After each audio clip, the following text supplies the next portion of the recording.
नमस्कार साथियों, उत्कर्ष क्लासेस के बीपीएससी प्लेटफॉर्म पर मैं पंकज एक बार फिर से आप सभी प्रतियोगी साथियों का हार्दिक स्वागत एवं अभिनंदन करता हूं। दोस्तों, आगामी परीक्षाओं को ध्यान में रखते हुए हम प्रतिदिन एक महत्वपूर्ण टॉपिक पर चर्चा करने के लिए उपस्थित होते हैं। उसी कड़ी को आगे बढ़ाते हुए आज हमने एक महत्वपूर्ण टॉपिक चुना है जिसका नाम है साइमन कमीशन।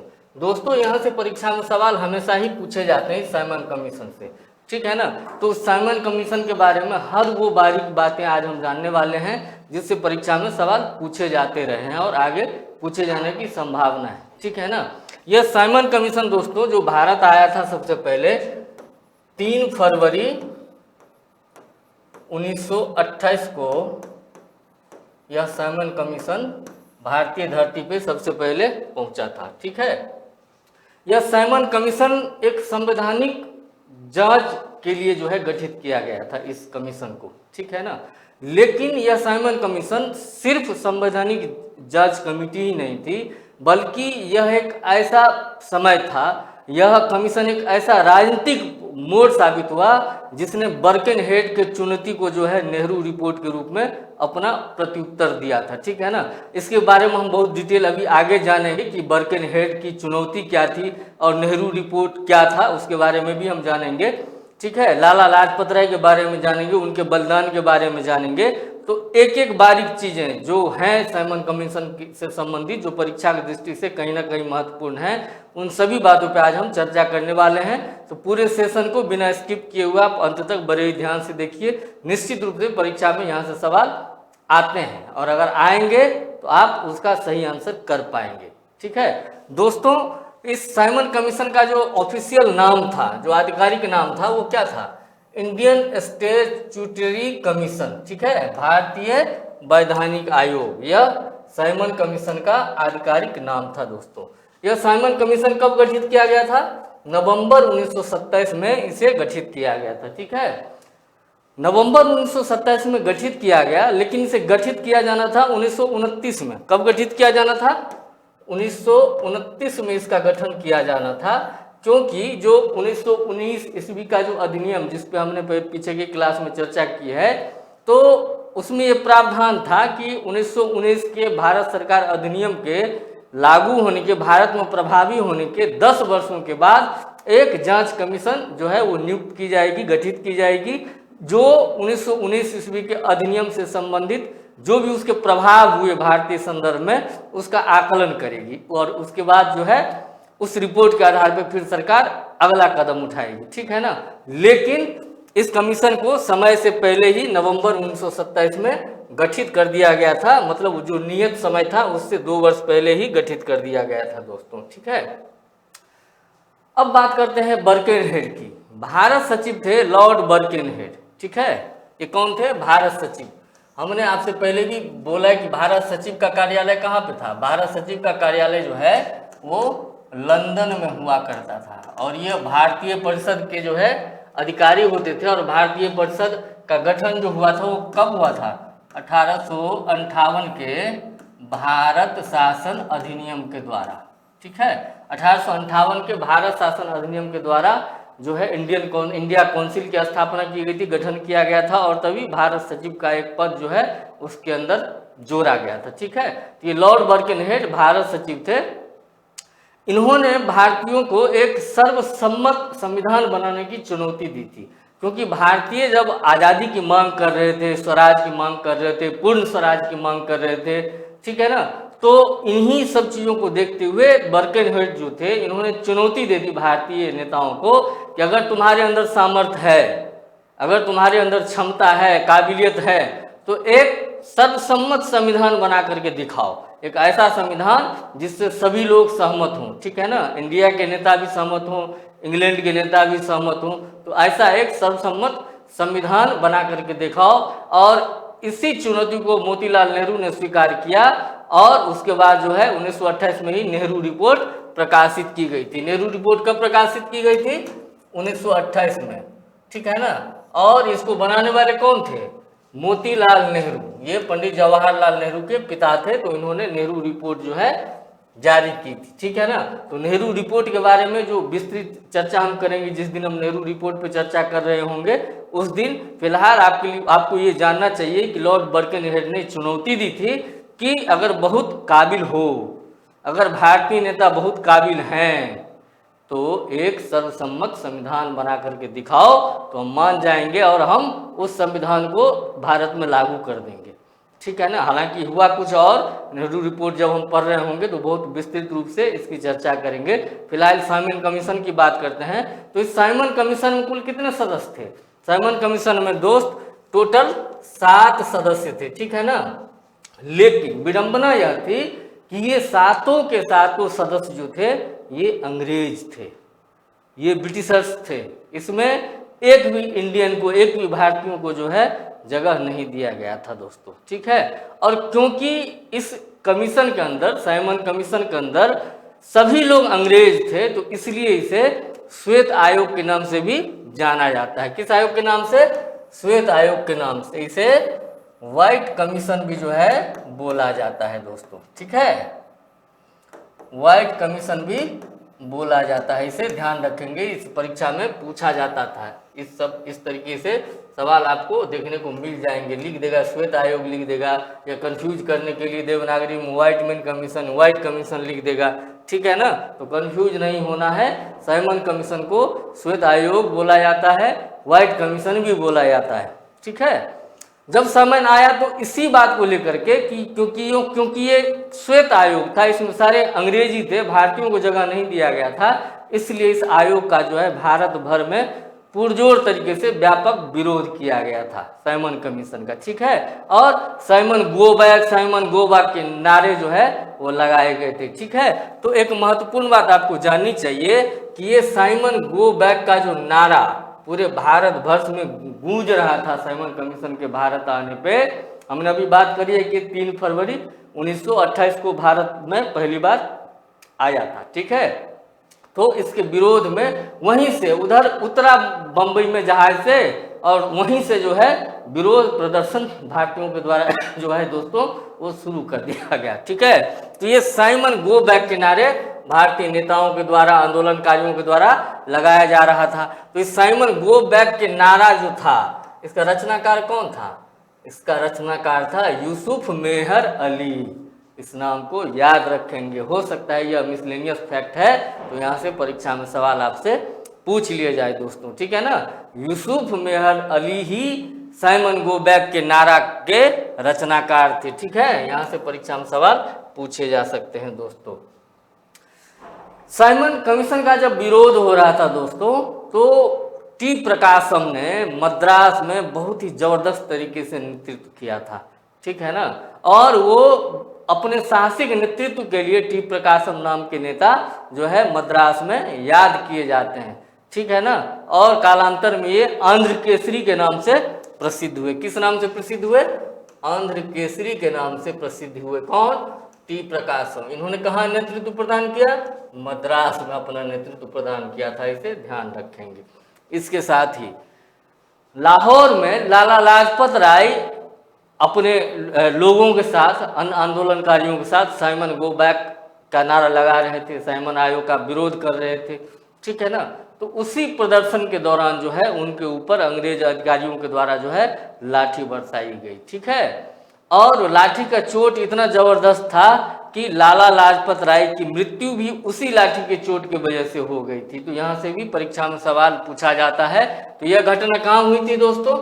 लाहौर में हुई थी। लाहौर में लाला लाजपत राय के नेतृत्व में साइमन आयोग का जो है विरोध प्रदर्शन चल रहा था। वहीं पे साइमन आयोग के विरोध प्रदर्शन के दौरान इनके ऊपर अंग्रेज अधिकारियों के द्वारा जो है लाठियां बरसाई गई थी, जिसमें इनकी मृत्यु हो गई कालांतर में। ठीक है ना।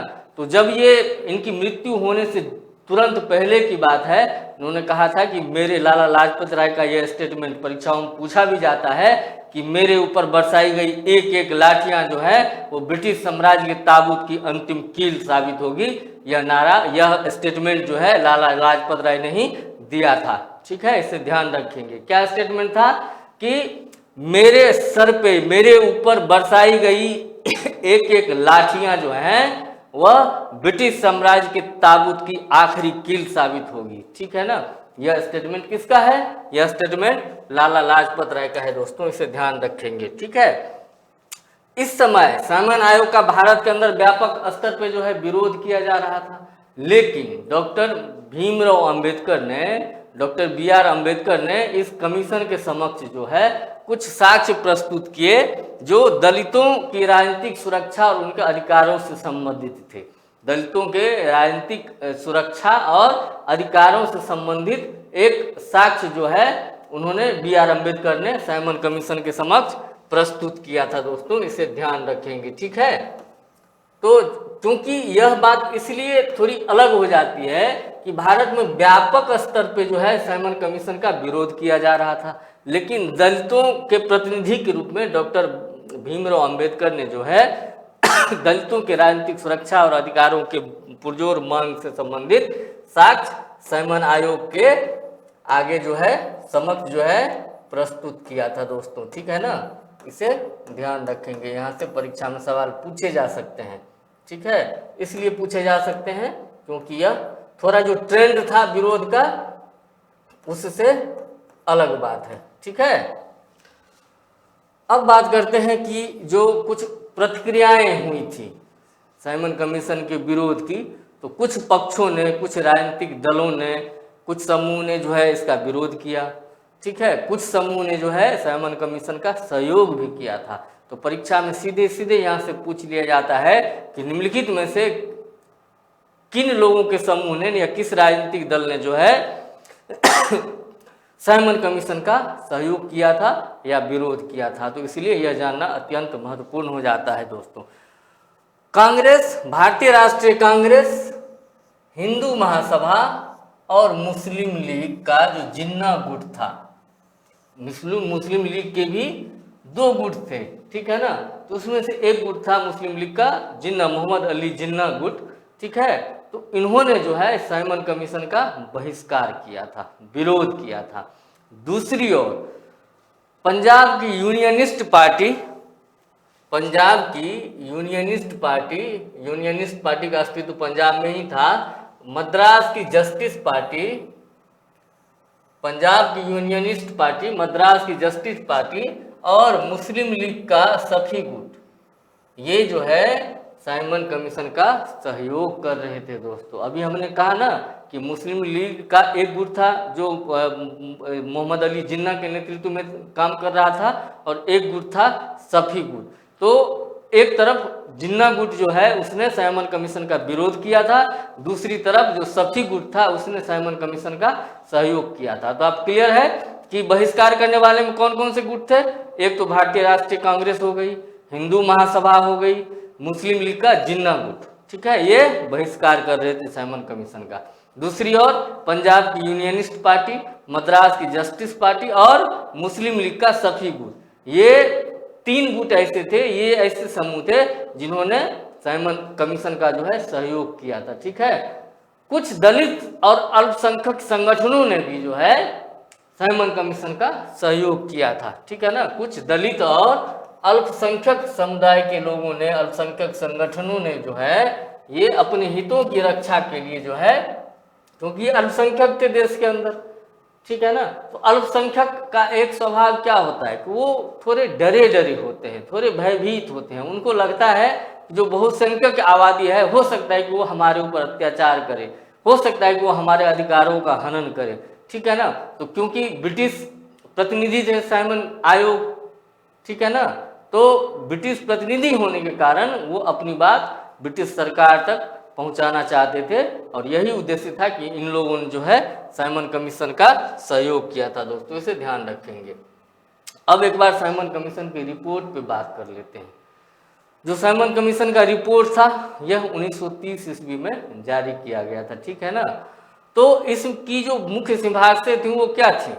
जो 1919 वाले अधिनियम में हमने क्या बात की थी कि 1919 का जो अधिनियम था, इस 1919 के भारत शासन अधिनियम में जो है प्रांतों में क्या किया गया था? द्वैध शासन को जो है लागू किया गया था। ठीक है, प्रांतों में द्वैध शासन को लागू किया गया था। तो इस रिपोर्ट में, साइमन आयोग की रिपोर्ट में जो है प्रांतों में द्वैध शासन की समाप्ति की बात की गई है। जब हम आगे 1935 का अधिनियम पढ़ रहे होंगे तो उसमें हमने इस बात के बारे में चर्चा की है कि प्रांतों में द्वैध शासन को समाप्त कर दिया गया था 1935 के एक्ट के द्वारा, ठीक है ना। तो और ये सिफारिश जो थी यह साइमन कमीशन की थी, ठीक है। और ये द्वैध शासन लागू कब किया गया था? 1919 के अधिनियम से जो है लागू किया गया था प्रांतों में द्वैध शासन। तो इसे ध्यान रखेंगे। तो इस रिपोर्ट में जो है यह उल्लिखित किया गया था कि जो प्रांतों में द्वैध शासन है उसको क्या कर दिया जाए? समाप्त कर दिया जाए, ठीक है। और इसके साथ ही उत्तरदायी सरकार की स्थापना की जानी चाहिए। ये बात साइमन कमीशन की रिपोर्ट में थी। इसके साथ ही अखिल भारतीय संघ और बर्मा के पृथक्करण से संबंधित सुझाव भी जो है वो इस रिपोर्ट में, साइमन कमीशन की रिपोर्ट में शामिल था, ठीक है ना। और इसी रिपोर्ट के आधार पर 1935 के अधिनियम के द्वारा जो है अखिल भारतीय संघ का प्रावधान किया गया 1935 के अधिनियम में। उसके साथ ही बर्मा का भारत से पृथक्करण भी कर दिया गया दोस्तों, ठीक है। तो इसे ध्यान रखेंगे। ये जो है अखिल भारतीय संघ का प्रावधान और बर्मा के पृथक्करण का सुझाव ये साइमन कमीशन की रिपोर्ट में शामिल थे दोस्तों, ठीक है। अब एक और बात, हालांकि हमने अभी चर्चा की है कि साइमन कमीशन का जो रिपोर्ट था उसकी कई सिफारिशें ऐसी थी जो 1935 ईस्वी के भारत सरकार अधिनियम का जो है मुख्य आधार बनी थी दोस्तों, ठीक है ना। भारत शासन अधिनियम 1935 का आधार बनी थी यह साइमन कमीशन की रिपोर्ट, ठीक है। इसे ध्यान रखेंगे। इसके साथ ही इस रिपोर्ट से जो संवैधानिक विवाद उपजा था उस पर चर्चा करने के लिए जो है लंदन में गोलमेज सम्मेलन के आयोजन की जो है पृष्ठभूमि तैयार हुई दोस्तों। इसके साथ ही NWFP और बलूचिस्तान को तत्काल अपेक्षित स्वायत्तता न मिलने से वहां पे राजनीतिक असंतोष भी बढ़ गया था दोस्तों, ठीक है। अब हम इसके प्रतीकात्मक महत्व की अगर बात करें कि साइमन आयोग आया, इसका विरोध भारत में पुरजोर तरीके से किया गया, तो इसका क्या महत्व है, ठीक है ना। तो साइमन विरोधी आंदोलन के बाद ही जो है भारत की राजनीति में कुछ युवा नेता उभरे जिनमें जवाहरलाल नेहरू और सुभाष चंद्र बोस का नाम प्रमुखता से शामिल है। जवाहरलाल नेहरू, अभी हम बात कर रहे हैं कि 1927 में साइमन कमीशन का गठन हुआ, 1928 में साइमन कमीशन भारत आया था। तो इसी विरोध से जो नेतृत्व उपजा था पंडित जवाहरलाल नेहरू के रूप में, उन्हीं की परिणति जो हम देख सकते हैं कि 1929 ईस्वी के लाहौर अधिवेशन की अध्यक्षता किसने की थी? 1929 ईस्वी के कांग्रेस के लाहौर अधिवेशन की अध्यक्षता पंडित जवाहरलाल नेहरू ने की थी, ठीक है ना। तो यह कथन उस बात से मैच कर रहा है कि कुछ भारतीय युवा नेताओं की जो है उनका विकास हुआ, ठीक है ना, वो उभर करके सामने आए, ठीक है। और इस साइमन आंदोलन के बहिष्कार और एकता की वैकल्पिक संवैधानिक सोच को जो है बढ़ावा मिला, ठीक है ना। और इसी की परिणति हुई 1929 ईस्वी के लाहौर अधिवेशन में पूर्ण स्वराज का संकल्प जो है वह लिया गया था। तो कहीं ना कहीं साइमन कमीशन के विरोध के दौरान जिस तरह का भारत में मानसिकता का विकास हुआ था, ठीक है ना, जो मनोवैज्ञानिक असर हुआ था भारतीयों के ऊपर, तो कहीं ना कहीं वह 1929 ईस्वी के रावी नदी के तट पे जो भारतीय राष्ट्रीय कांग्रेस का अधिवेशन आयोजित हुआ था उसमें लाहौर अधिवेशन के अंदर पूर्ण स्वराज के संकल्प के रूप में जो है इसकी परिणति हम देखते हैं। तो दोस्तों, आज के इस टॉपिक से संबंधित जितने भी महत्वपूर्ण बातें थी जहां से परीक्षा में सवाल आपसे पूछे जा सकते हैं उस पर हमने चर्चा कर ली है, ठीक है। तो यहाँ से आने वाले किसी भी सवाल का उत्तर आपको आज के सेशन में मिलने वाला है, तो आप इसे बिना स्किप किए हुए अंत तक देखिए। निश्चित रूप से यहाँ से परीक्षा में सवाल आएंगे और अगर आएंगे तो उसका उत्तर आज के इस सेशन में है। तो आप बढ़िया से इसको देखिए, बढ़िया से पढ़िए। अपने महत्वपूर्ण सलाह और सुझाव आप अपने कमेंट के माध्यम से भी हमें बता सकते हैं, ठीक है। और निश्चित रूप से हम उसको संज्ञान में लेते हुए जो भी प्रभावी कुछ हो सकता है आपके हित में वो हम करेंगे। आप अपने लिए तैयारी कीजिए, हम आपके लिए तैयारी करते हैं, ठीक है ना। आप अपनी मदद कीजिए अपनी तैयारी में, हम आपकी मदद करने के लिए यहाँ पे सदैव जो है वो उपस्थित हैं, पूरी ऊर्जा के साथ, पूरे जोश और उत्साह के साथ। 72वीं बीपीएससी की वैकेंसी भी आ चुकी है, तो आप उसमें लगिए, हमारे सेशन को अच्छे से देखिए। इतिहास विषय की भूमिका बहुत ही बड़ी है बिहार की परीक्षाओं में, ठीक है ना। तो हमारे सेशन से सवाल निश्चित रूप से आएंगे। अभी हाल ही में आयोजित एईडीओ की परीक्षा में भी भर भर के सवाल हमारे सेशन से आए हैं, और आगामी जो भी परीक्षा है, चाहे वो 72वीं बीपीएससी हो या आगे वो 73वीं बीपीएससी हो, कोई भी परीक्षा बिहार में आयोजित होगी, हमारे सेशन से वहाँ सवाल आपको निश्चित रूप से देखने को मिलेंगे, क्योंकि हम बहुत ही होलिस्टिक अप्रोच के साथ टॉपिक पे चर्चा करते हैं, जिससे हमारा ये उद्देश्य होता है कि अगर हमने किसी टॉपिक को पढ़ा दिया है, उस पर चर्चा कर लिया है, तो वहाँ से एक भी सवाल बाहर नहीं जाने चाहिए। ठीक है, तो फिर मिलते हैं एक महत्वपूर्ण टॉपिक के साथ। जय हिंद।